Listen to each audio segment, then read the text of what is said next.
Banishing is the second full-length album from traditional doom metal band Bottomless.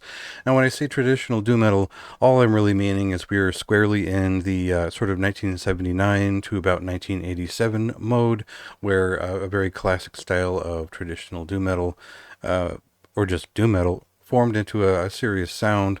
Obviously, there are some more 70s influences, 70s heavy rock and heavy psychedelic rock.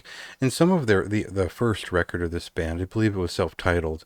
This is a group from Italy. They are sort of split between two parts of Italy, generally north and northeastern, and that they feature members of Assumption, quite a good funeral death doom metal band, and Mesa, which is more of an atmospheric, modern kind of post-doom band. Both of them fantastic. Both of them having just released two, kind of their best records yet. And now we get this band, which is much more focused on a retro sound, a kind of an old school sound, and it's surprisingly not really an Italian doom metal verve in its motions and songwriting. There is a little bit of Paul Chain in here, just the same way there's a little bit of Sabbath and All Doom in the way that the timbre of the vocals has shifted a little bit. There is a little bit more of a melodic side to the band, but generally speaking, we get a lot more like Pentagram and kind of the Obsessed, this kind of the organic feeling of those bands, and that the roots of heavy psychedelic rock are in there for them. So there's more to this record, but we'll cut to a song right now just to get kind of just jump right into it.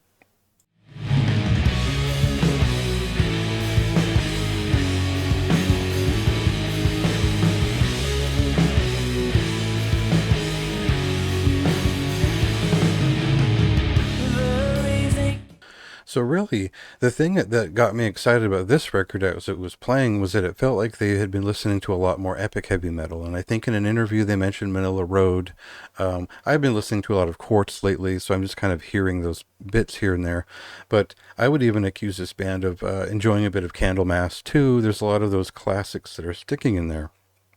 Now, no, it's not necessarily Day of Reckoning era like uh, Pentagram in terms of kind of the rocking movement and all that, but this is a very classic feeling traditional doom metal band, and the appeal is that simple. I think that this record touches upon epic heavy metal, a little bit of the kind of more of a melodic edge to traditional heavy metal influences, while also just kind of bounding around a little bit more with the not really a stony groove. It's not really a stoner band, but there's definitely something a little bit more tuneful about this record than the last one. A little more movement and less of just the always serious tone. This kind of rocks a little bit more. Uh, so if you liked, there's been a couple of records similar to this in the last few years, but nothing that kind of nails that feeling quite as cleanly. I think this feels a lot like a lot of the traditional doom we get on a record like Riding Easy Records, where it definitely has that 70s feeling in there, and a pretty careful focusing in on that traditional kind of oaken sound from doom. So anyway, this is just a great record. It was a very solid listen front to back. I'm still listening to it and enjoying it because this is just a type of music that I really like to hang out with. So it is a high recommendation for me. That could go up or down. I think the album cover doesn't do a lot for me compared to the first one, and I think the lasting value of the record is going to depend on how often I pick it up in the next couple of weeks. So still pretty high marks for a band's second album, and it's one that I would easily recommend for August this month. So check out the written review if you feel like it, and the album is out this Friday.